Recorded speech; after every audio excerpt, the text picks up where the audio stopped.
I always am happy to be back at St. John's. I have many fond memories of being here. It's always good to get back behind the pine curtain. I was actually here when they had a pine curtain, before they rerouted the road, and you understood where that came from. So I'm pleased to give to you today a presentation on making democracy work, something that I think is of interest to all of us. I, as I said, remember my time fondly at St. John's. In this presentation is just for you, reinforced exclusively with my own photos, to shed light on how do we get the two parties to work together. If you come from a different country, they have more than two parties. How do you get all these different various interests that are combating with each other to, instead of having a constant tug of pull and cutting each other down and saying it's not my fault, it's the other guy's fault, how do we realize that this sort of, there's only one way to think about things in the world leads to a dead end? We need to realize that if we're going to get from a red light on reform to a green light on reform, we need to learn to play well with those that are different than us. And foosball was a skill that I left from St. John's with that has proved to be very valuable throughout my life. So if we want those brighter days ahead, playing well with those that are different than us is the key ingredient. Let me talk about some misconceptions about solutions that some people have as to how you make democracy work that I don't think are really right. One is that somehow you can take the politics out of politics. And as we see here in the tour, and if that's my mic making all that noise, I can just turn it off.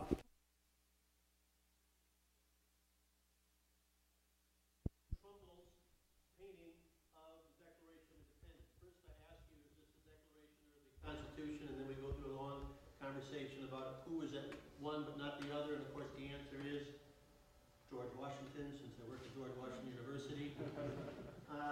But when I go there, I say, how did Trumbull show that there was conflict between the founders of our two-party system, John Adams of the Federalists and Thomas Jefferson of the Democrat-Republicans? One for a very strong federal government, one for the yeoman farmer keeping strong state rights. Is, anybody want to tell us the answer? Stepping on the toes at the bottom. So he has Jefferson reaching over and awkwardly stepping on Adam's toe, showing that there was conflict back then. And that conflict came from policy differences, the different views that they had as to what the role of government was, whether the center of power should be in the state or in Washington. And that policy difference, they figured out a way to resolve that policy difference by getting the politics right and still getting the Declaration of Independence passed. So this is where we say how you've got to get the politics right if you're going to move things forward. This same sort of politics trumping policy was on display in the recent Lincoln movie, the one about Lincoln driving the vampires out of...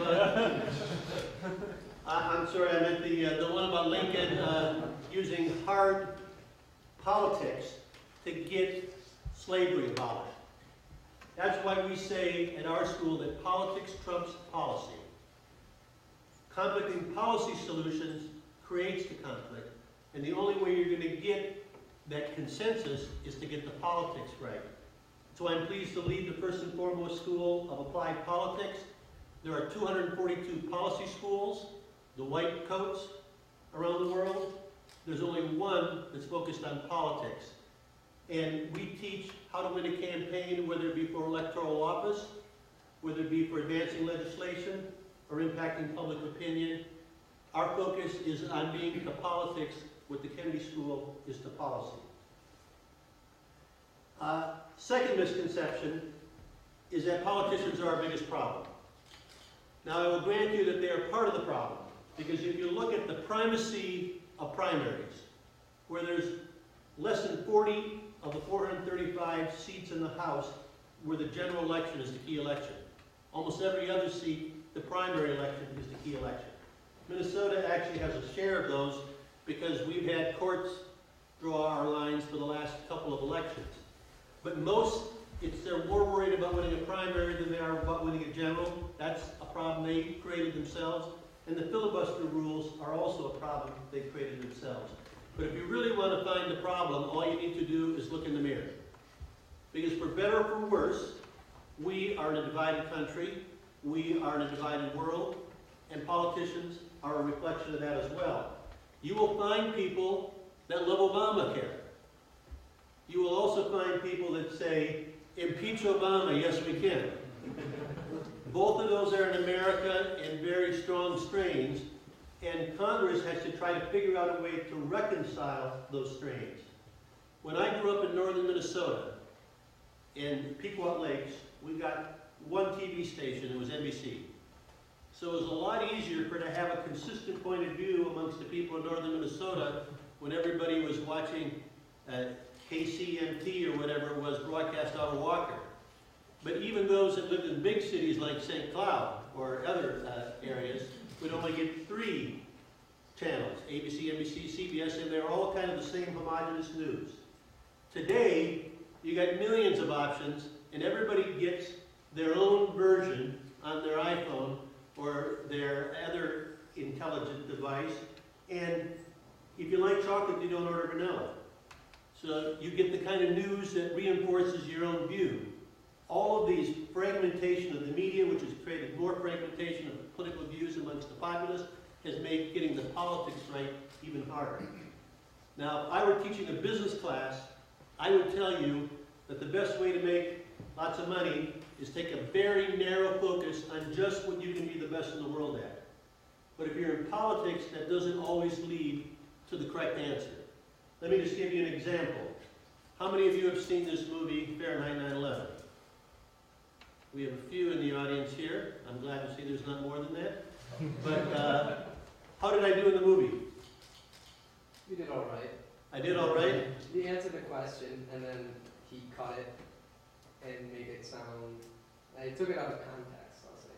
So not only am I in the movie, which came out during the 2004 elections, not only am I in the trailer, I'm the cover of the trailer. So if you go to Fahrenheit911.com, click on trailer, that's what you'll see. And what was the question Michael Moore asked me? I'm coming across from doing a vote in Congress, reading as I always am. All of a sudden I look up and there's this overweight guy with this camera in my face. And what did he say to me? He asked if you could support more troops overseas, not really considering that you have a son in the military. Well, he wanted to know would I help recruit more members of Congress to get their kids to join the Army and go over to Iraq. And people thought that I should have gotten an Oscar for that, for the best actor in a conscripted role. And when it came to my answer, he didn't put my answer in the movie. Partly because his answer didn't conscribe with what I'm saying, but he gives just this look in my face and leaves the people with the impression that my answer is no, that I wouldn't help. So why I have this confused look in my face is I'm thinking, how am I going to convince my kid to join the Army if he's already committed to the Navy? So from a business proposition, he had a very narrow focus, telling liberals what they want to hear, and bashing Americans for the anti-American crowd around the world that likes to see that, and he made millions doing it. From getting to the correct view of the world, he didn't come to the correct view, clearly, at least as it relates to my segment in the movie. So I want you to stop and think about what that means for Congress in Washington trying to get things done. Whether on the left or on the right, whether it be Michael Moore's doing documentary or supposed documentary movies or super PACs coming in with their millions on different sides, that only makes this fragmentation, this pulling apart, harder to deal with and harder to really make democracy work. And democracy is, after all, a reflection of the people and how they're acting. And this people being pulled apart in multiple different directions is making it harder. Which is why we need to try to figure out how can we do win-win politics. Win-win politics begins with good politics. I have a great travesty in my family. I lost my son to the dark side. He became a Packer fan. So we do have division. Other than that, he's a pretty good kid. But if you want to practice good politics and win elections, the way you win an election is you define differences and you make sure that everybody knows that based on that difference, you're the better choice. That's good politics. But you take the Tea Party. The Tea Party has figured out how to do good politics, how to win a campaign. But then when it comes to how you govern afterwards, that requires a higher level of politics. Let me give you some examples. You guys are way too young to remember 2011, I'm sure. But in 2011, we had the first debt ceiling fight. And in that debt ceiling fight, John Boehner, the Speaker of the House, wanted to try to come up with a proposal.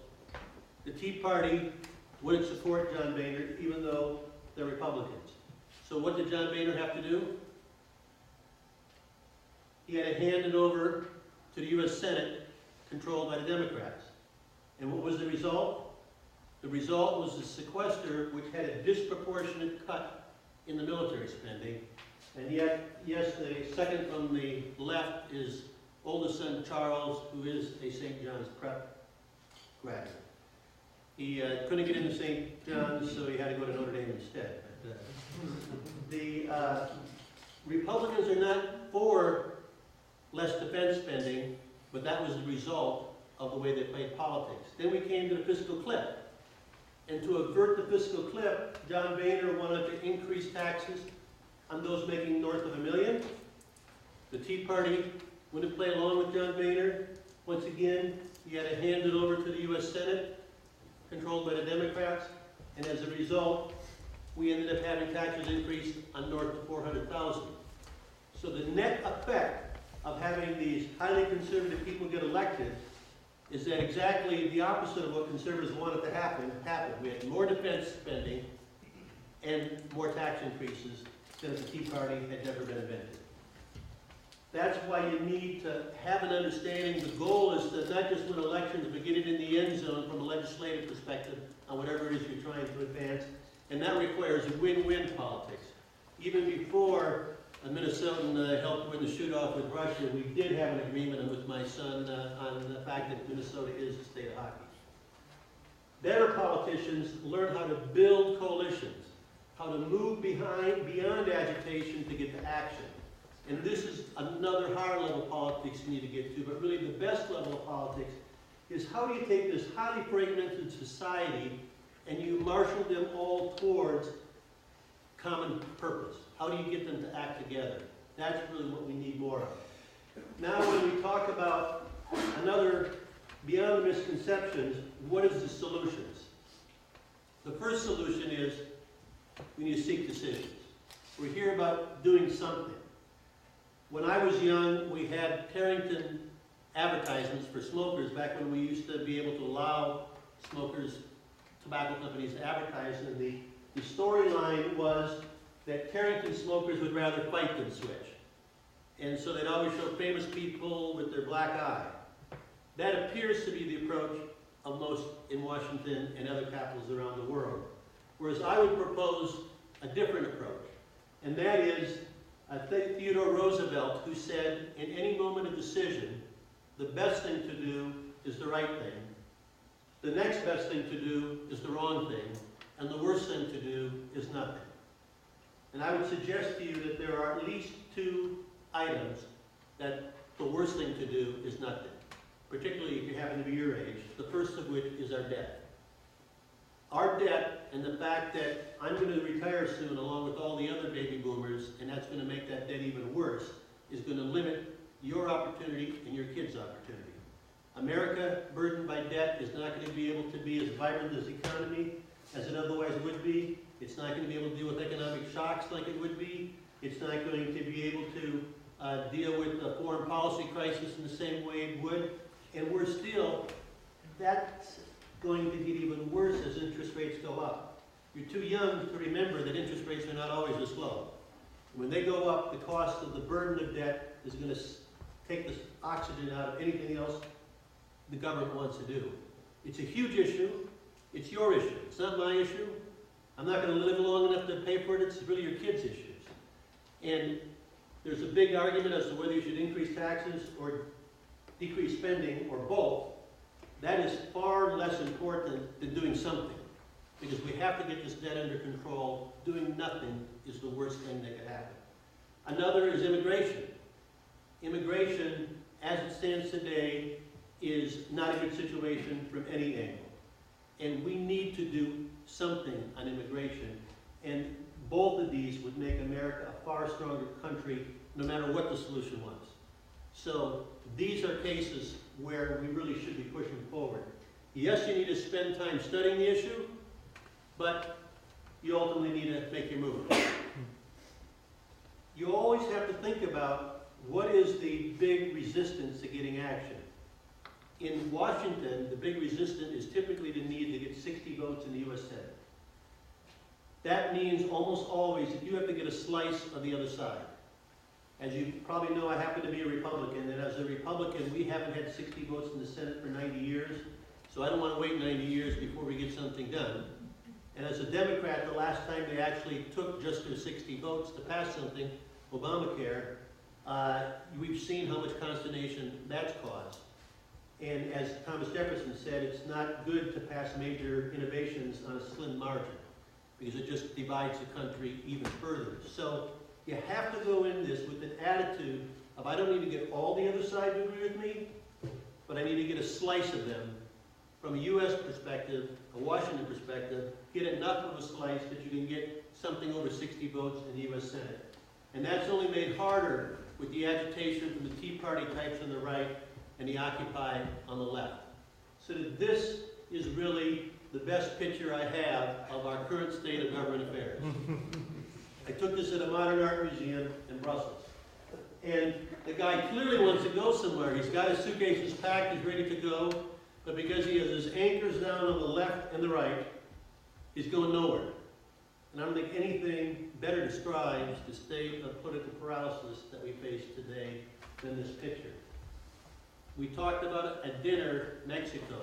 One of the good things that happened in Mexico recently is when their recent president got elected, Peña Nieto, he had the Pacto de Mexico, where he got the three major parties together and say, we all know there's big issues we should be dealing with that we've been fighting about. We're going to solve these big issues together.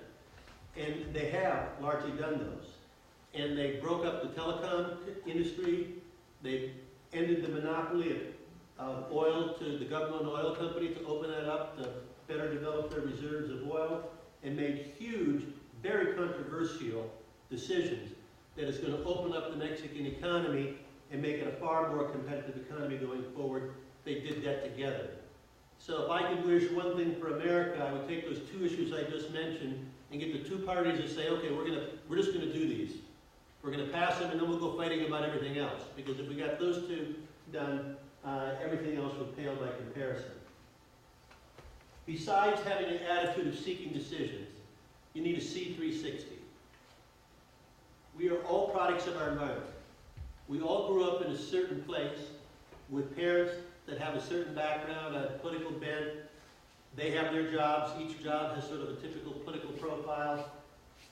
And like a submarine, we're surrounded by those, and they shape who we are. But also like a submarine, we need to have that periscope that comes out of the water and gets a 360-degree view of everything around you to have a better idea as to where you should go. That requires you to not just look to your natural side, which, as you know, for me is to the right, but try to keep your eyes open as you're looking to your natural side, which I need to do a better job than I'm doing here. And then you need to fully examine the middle on all the options. This is what I call 360-degree vision. And it's not just understanding both sides of the political spectrum, but there's also an economy out there, and there's also different people around the world that are doing things differently.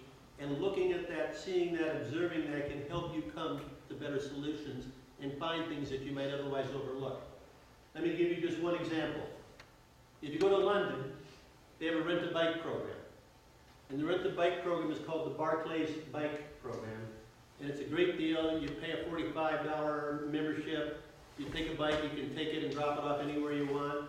But the overall cost of this, besides the membership, which only pays for a fraction of it, half of it is paid for by Barclays. Now, what does Barclays get as a benefit for paying half of that program? Marketing. Advertising. Besides advertising, what do they get? What are they associated with? Environmentally friendly, because this isn't consuming any carbon fuels. It's What else? Besides environmentally friendly, what else is it? Healthy living, good exercise. You know, we're struggling, you know, with getting our fit in America. This is doing all those. So it's a wonderful deal for Barclays, but it's also a good deal for the City of London, because rather than pay for all the program, they're only paying for half of that. If you go to Washington, we have a rent-a-bike program. Memberships just like London. Who's paying for that? Your gas tax dollars. So we apparently made a decision that we don't need any more roads or bridges or anything else around the world. We don't need to get a sponsor to pay for half of the Washington program like they do in London. We can just use all your gas tax for that. It's an example of you had a global view and you were looking at partnerships that could happen between business and government in a productive way. You would be able to see that there are better ways to do it than we're doing it than just relying entirely on the gas tax.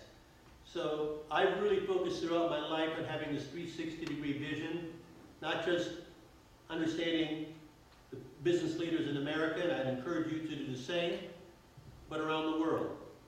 I'm not just understanding the views and getting to know the political leaders of America, but around the world.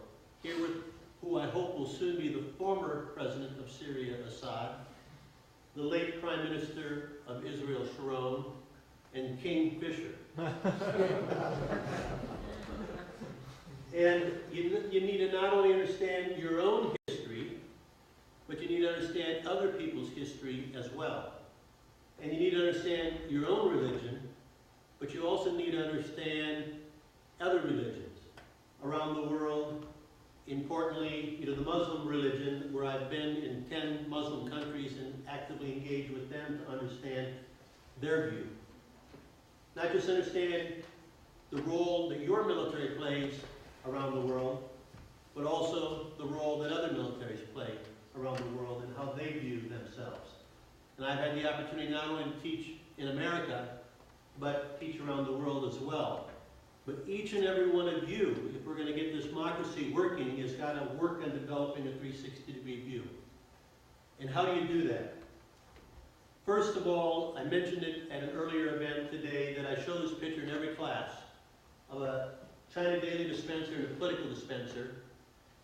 And I give the class an extra credit opportunity if they can bring me anything negative about the Chinese government on the front page of China Daily, or anything positive about the U.S. government on the front page of Political. And so far, nobody's gotten extra credit. And my point for telling you that is to know that every publication has a slant. Every publication has an angle in one direction or another, so you need to look at multiple of them.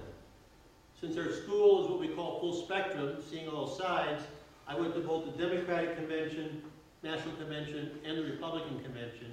And when I walked into the hotel for the Democratic Convention, here is the newsstand I saw. What's missing from this picture?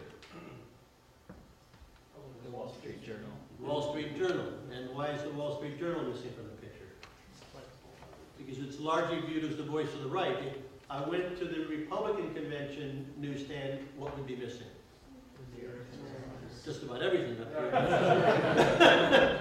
But for sure, the New York Times, which is largely viewed as sort of the counterweight to the Wall Street Journal. But the point is, for you to have a full 360-degree view, I would encourage you to read both the op-ed page of the New York Times and the Wall Street Journal. Compare and contrast. It will help give you a better, broader view. But it will also help you, even if you're solidly on one side or the other and not changing your mind, know how you can better sell it to the other side. You should also get something internationally. I think The Economist is a phenomenal paper, but do something that helps you understand that the world is more than just America. When we talk about seeing 360, let's talk about economics for a second. Because on almost every issue there's almost an even divide of people that think we ought to be going left and people that think we ought to be going right.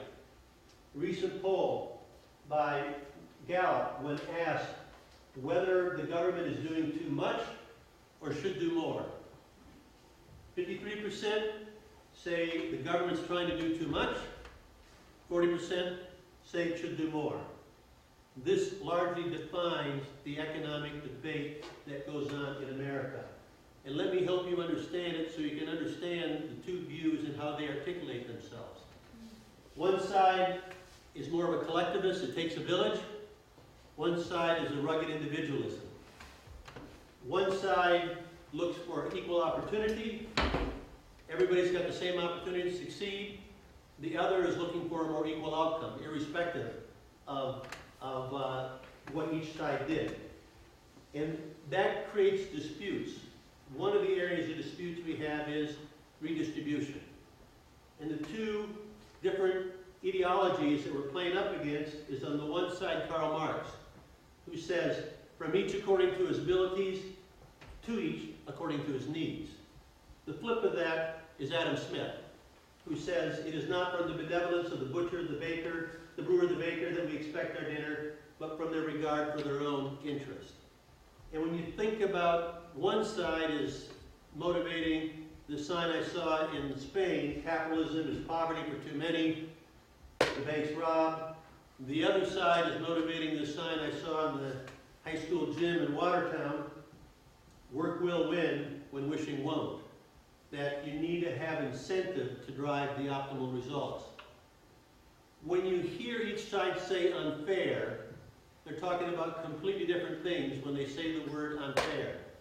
If you take more of a Marx view, unfair is the fact that there are disadvantaged people, that they have less advantage than other people do. Unfair is that there are those without. That's unfair. If you think about it from an Adam Smith perspective, they say it's unfair when you penalize effort and when you reward sloth, is how they're viewing it. So the same action, or the same word is used differently and will be classified as unfair by one and justice by the other. Then you look at their solutions. Solutions for the Marx is tax the rich more, regulate more, a greater safety net. Whereas the Adam Smith folks will say, you know, taxes are pretty high as they are right now. They're going to discourage further innovation if they get higher. Same with regulations. And we already have a very strong safety net. And do we really need to increase it? Then you get into the other dispute of whether we should smooth economic cycles. And this gets into a battle between Keynes, who believes that government ought to drive it if the economy goes down, and Hayek or Friedman. And this dispute between two economists has been going on for over a century. Keynes would take a top-down approach. Economy's bad, government's got to step in and spend money. Hayek would say, you really need to leave it to the markets, you're going to mess things up and you're going to cause distortions in the economy that's going to cause you more hurt than it's causing help. Each of them, again, view waste in a different way.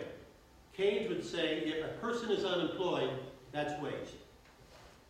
Hayek would say, if you spent some money to try to get somebody unemployed, contrary to what the markets would tell you, that's a misallocation of resources that's going to distort everything in the economy.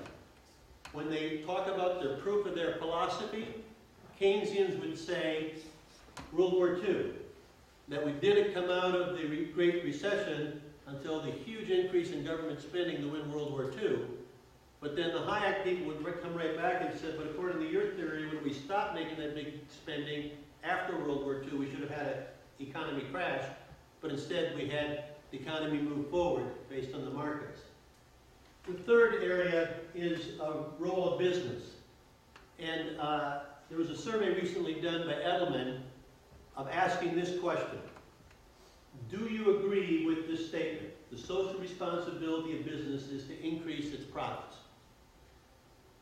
And they asked informed public around the world this question, informed public being college educated in the top quartile of your earnings. And these four countries are all approximately 20 points apart in whether they agree with Friedman. One of these countries, they're alphabetical here, one of these countries is 25% of the people agree with Friedman. One of these countries is 85% of the people agree with Friedman. There's that much differences of views around the world. So who's the 25% in this list? You're saying Spain? Anybody else want to guess a different country? Who's the 85%? Who's 85% of the people agree with Friedman? U.S.? Any other guesses? UAE? Okay. Well, you're a smart audience because Spain is at 25%. UAE is the 85%. United States is about 56, 57, which was very comparable to that 53% we saw earlier of governments doing too much. And the United Kingdom is about 46%. In fact, every European country, less people agree with Friedman than us, except for Sweden. And that's because in Sweden, the government does everything else for the people, so the only thing left for the government, the business to do is increase profits. In every country in Asia, a higher percentage of them agree with Friedman than with America. I found myself having to argue the liberal side in Hong Kong just because Asia is so far off the edge right, as much as Europe is so far off the edge left. I first realized this, and you can pick up on these if you're traveling around the world, when I did my first study abroad to the Netherlands in 1982, and back then they had Guilder beer night. And that was before the euro, so Guilder was a Dutch currency, and Guilder was about 33 cents, so that means you'd get a Heineken or Growth for 33 cents. But they'd pour one glass at a time, so you have to go up to the counter for every glass. I'm up at the counter, a student standing beside me, a total stranger, looks at me and calls me a capitalist. Of course, the first thought was I'm not rich enough to be called a capitalist. But I paused, thought about it, and I said to him, this might surprise you, but back where I come from, that's a compliment. And I'm always amused by whenever they feel compelled to write "kill capitalism" on the wall, that they do it in English, even if they are in German. Then I went to the Dubai airport at that 85%, and I saw this advertisement, something I haven't seen in America for decades, a cigarette advertisement. And, whoops, I missed the advertisement? I cut out an extra slide. I saw an advertisement of Winston saying, enjoy true quality. It was true quality, what, cancer?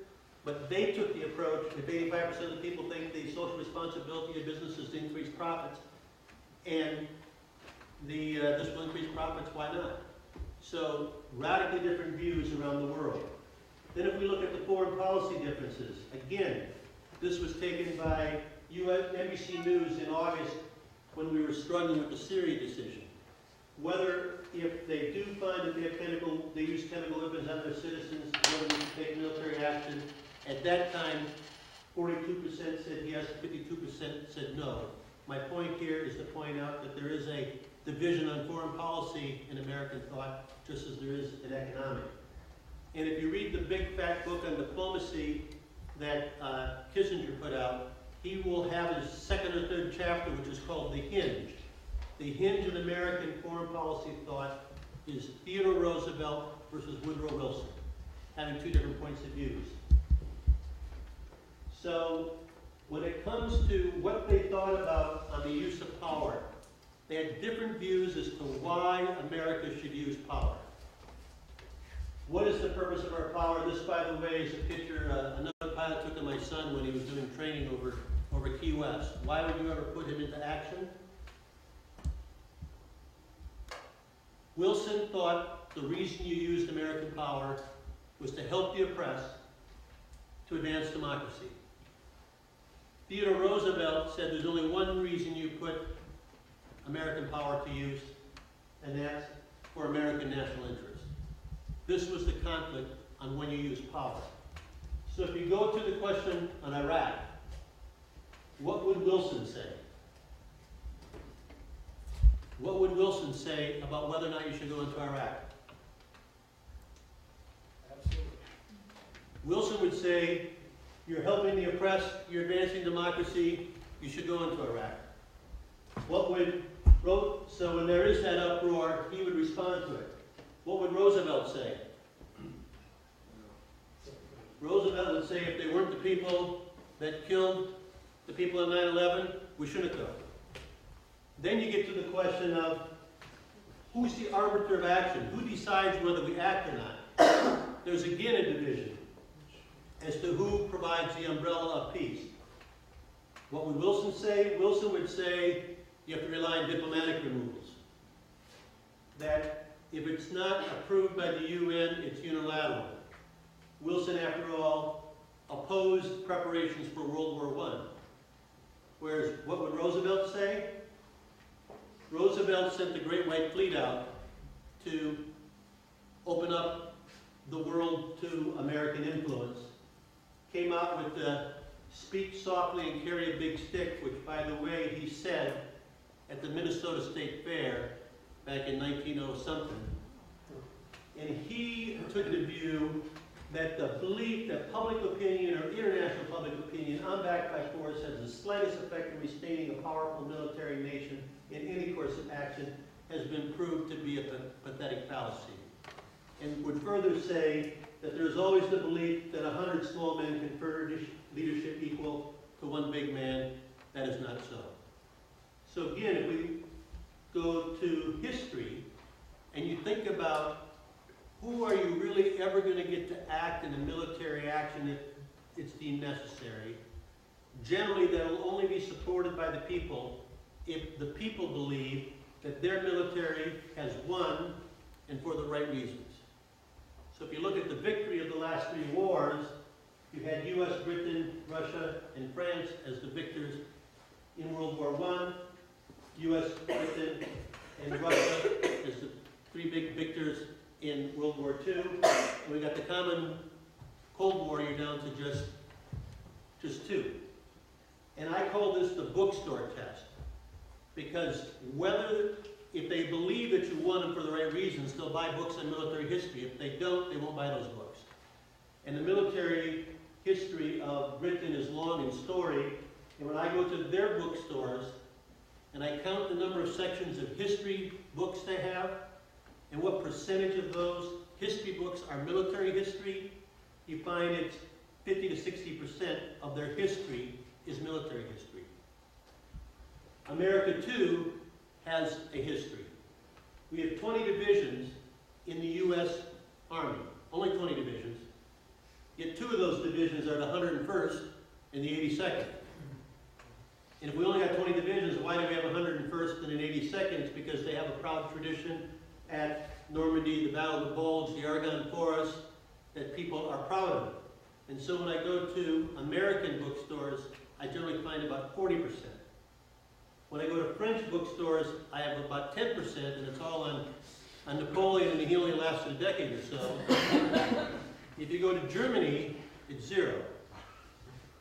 If you go to, they don't want to talk about it. If you go to Spain, it's near 0 because of Franco.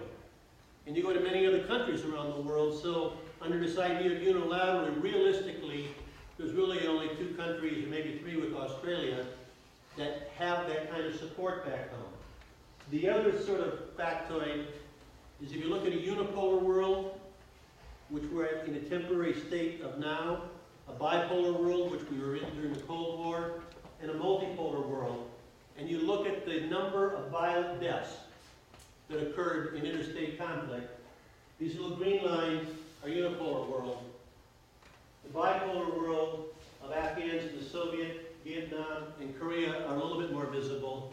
But what you soon find is when you get to a multipolar world of nobody really in charge and everybody jostling for positions and a balance of power, that is the best opportunity for a spark to fly that causes bad things to happen.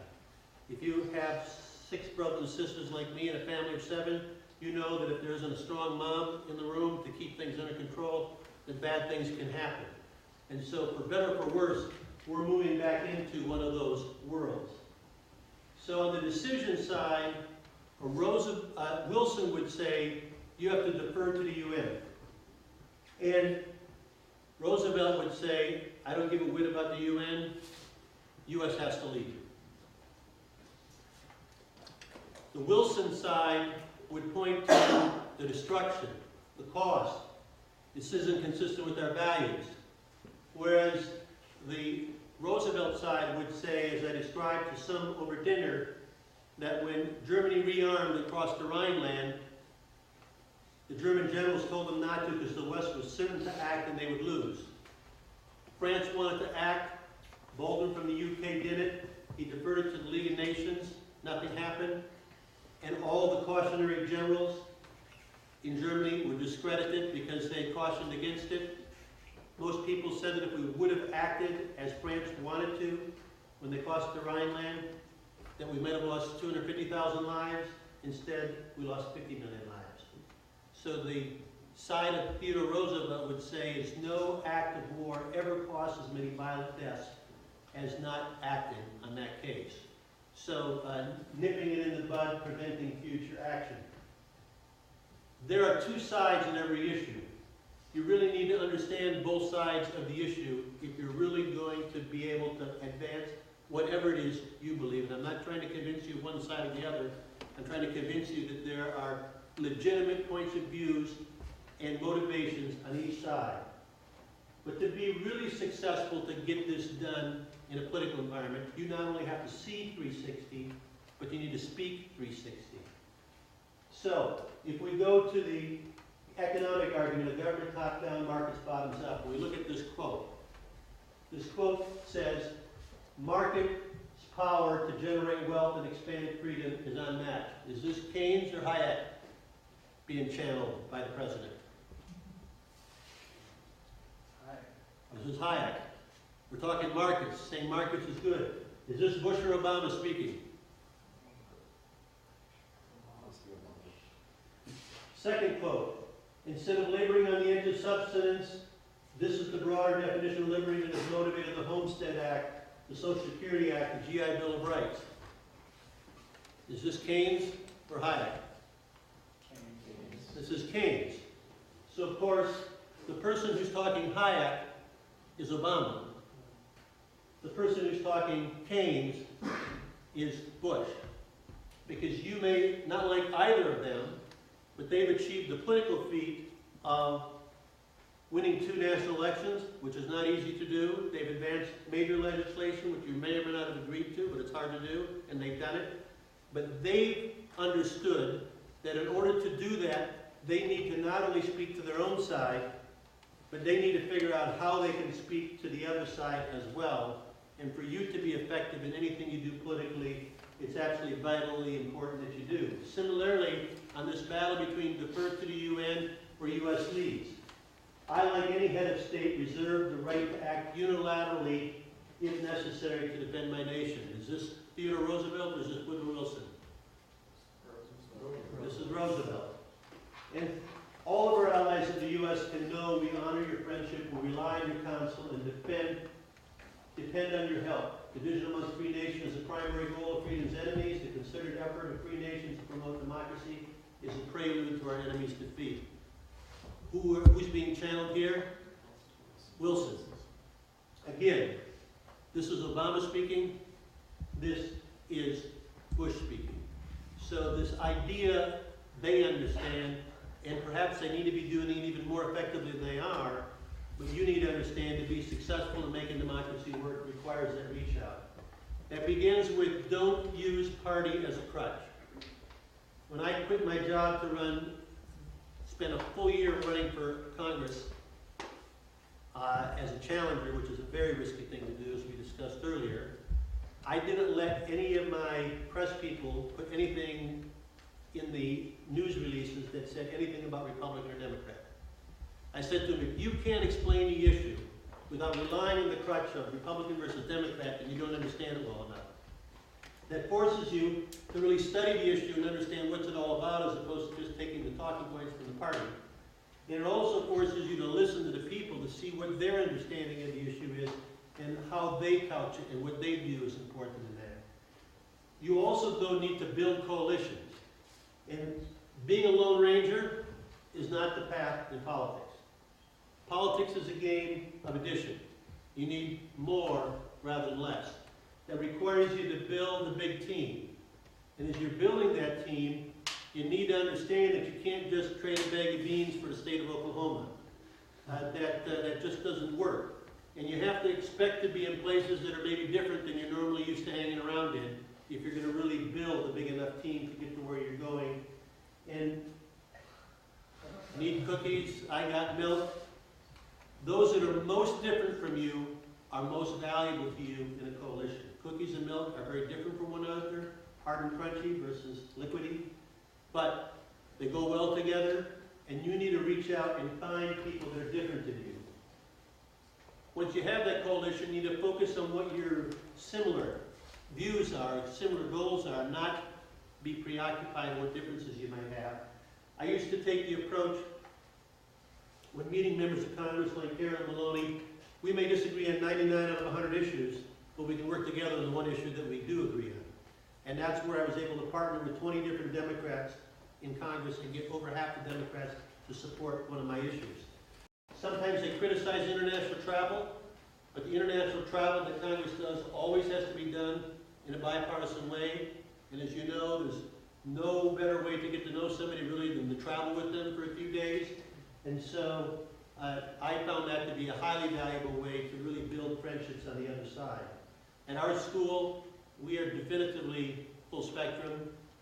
Our graduates include the presidents of Emily List and the chiefs of staff for Senator Gillibrand and Coons, 2 Democratic senators, but they also include Romney's campaign manager and chiefs of staff for Representative Culberson and Latta, 2 Republicans. We've had Obama and Bush, Kerry and Rumsfeld, Harkin and Rubio, Carville, Rowe, Huffington and Scarborough all come and speak on GW campus so that we let you see that full 360-degree view and learn it. The next step about making democracy work is be principled but not prescriptive. And let me first of all say that if you have 257 principles that you just are not going to violate in any way, shape, or form, you don't have any principles. Because if you have no priority, if everything's a priority, nothing's a priority. Really understand what is that vital lines you can't cross. Which of these 2 do you want to be? You want to be the bird or the statue? Bird. And why do you want to be the bird? Because sooner or later, what does the bird do to the statue? You don't have to say it. But you need to have some degree of flexibility.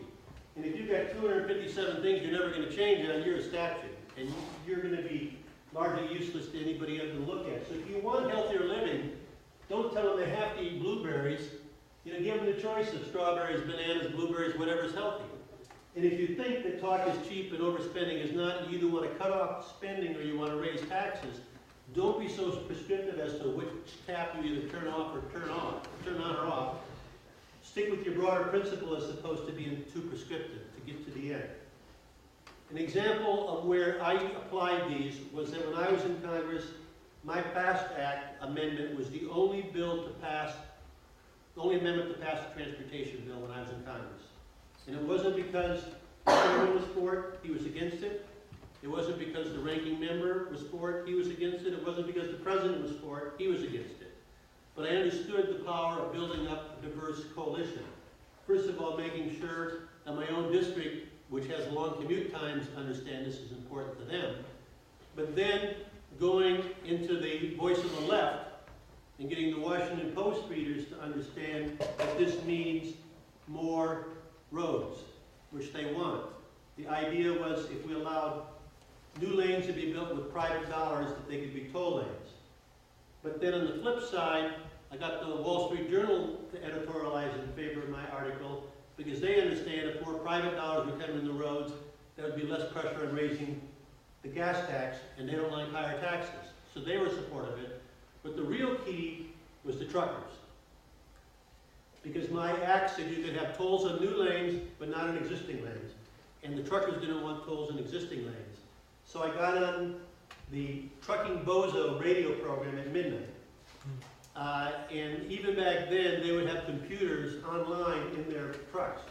So you could say, here's a website, you go to this website, you put in your zip code, it'll tell you who your member of Congress is. And then here's the switchboard for the U.S. House, call your member of Congress and tell them you want to support Kennedy's FAST Act. And then I got up at 6 o'clock in the morning and was on the Open Road Cafe with the truckers. So when I finally got done with all these calls in the morning, I walked out in the hall and one member of Congress says to me, all right, I'll vote for your bill, Kennedy. Just tell those truckers to quit calling me. I have over 1,000 truckers that called me. And as a result of reaching out to the left, reaching out to the right, reaching out to the truckers, I had 33 Democrats support me in getting that done. Similarly, I taken a similar approach on getting base closing bill done. There are some people that don't like defense building spending, period, so therefore. There are some that are more hawks that say, this is just pork for local communities. I'd rather the military be able to spend the money when the military wants to, so therefore it was able to pull in 44 Democrats in this. And finally, you have to have the courage to act. If you do anything substance, you can't just be the yes person. People are going to come after you.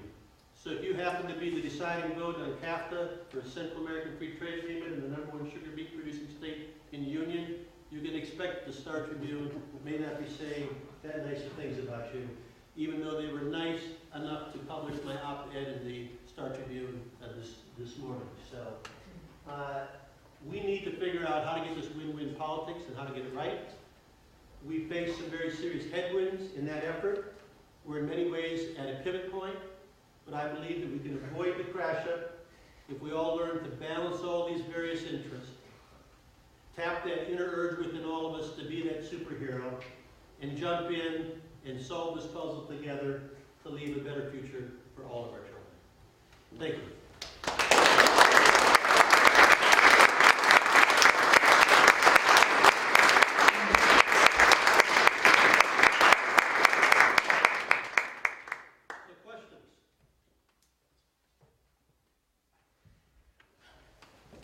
Democracy is better served by a term-limited citizen legislator coming to Washington and standing hard to his own convictions, or the career politician with his finger in the wind is trying to re-elect it, but probably advocating the consensus of his constituency, which is better. First of all, if you look at the study of term limits, whether they had much effect on Congress functioning better, most places where they do have them, I'm not sure if it's the best solution.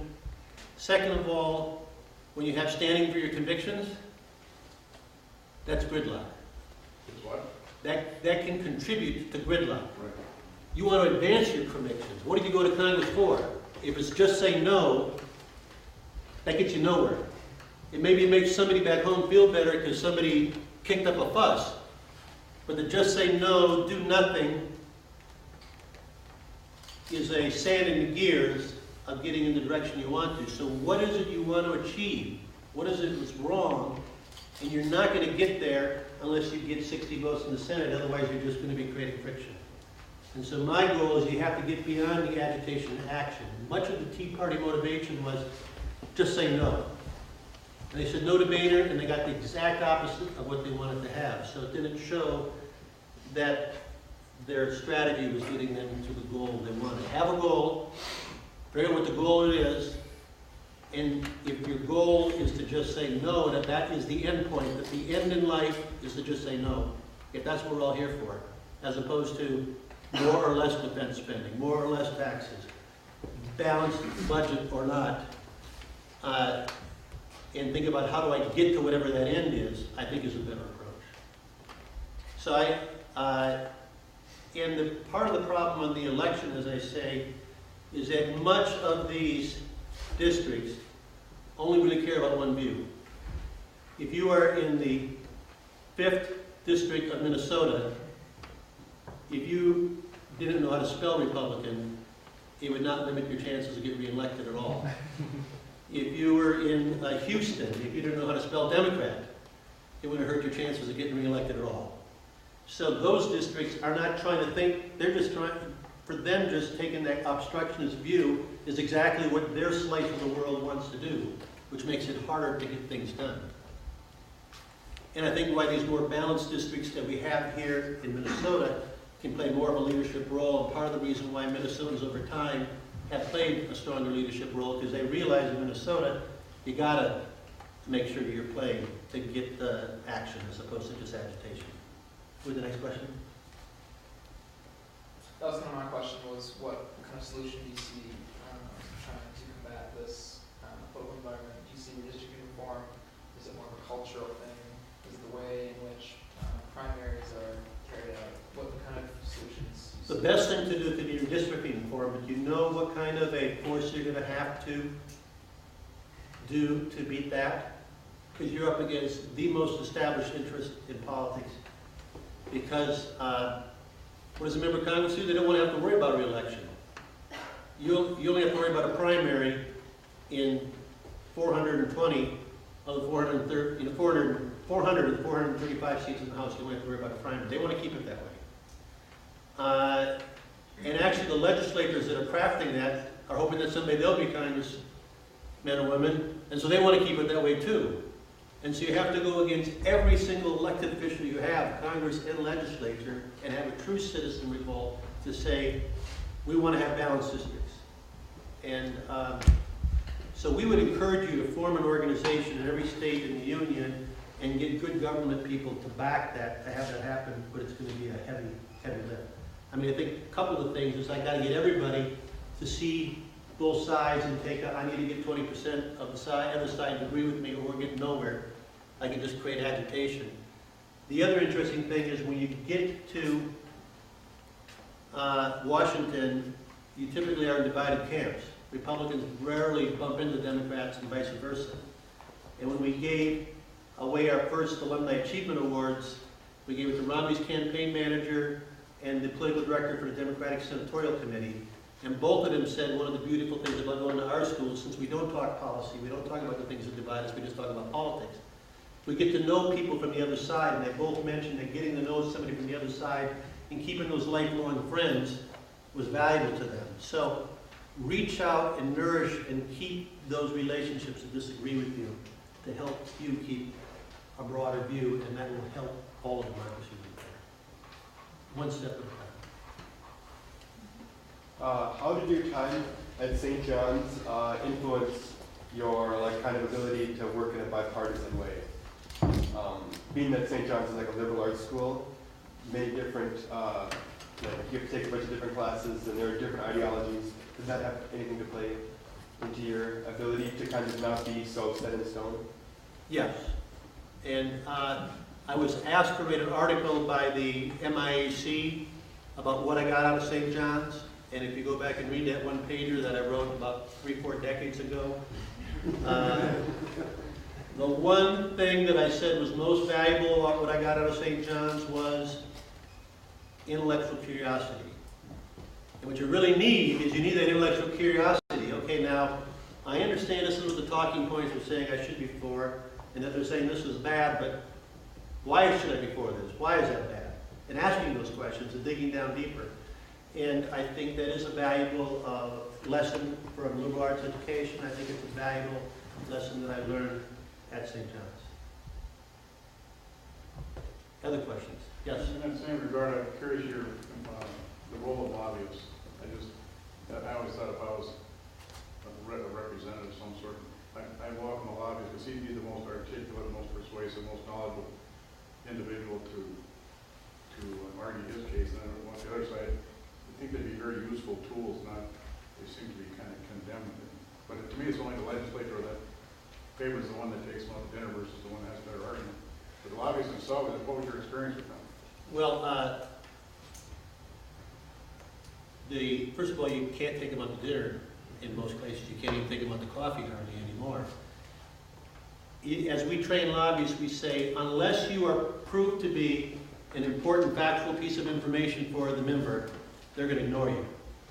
So when we go and take people to talk to the heads of the cabinets of the European Commission, they say, if a guy comes in with a slanted point of view that's clearly just biased in his direction, he's not getting a return visit. If he comes and brings me substantive information that informs me to make a better decision, that's factual and honest and balanced, I'm going to ask him back because he or she back because they're going to give me information that will help me be a better member. So these issues are complicated. Lobbyists can play a very important role if they are bringing a full spectrum of knowledge available to the member.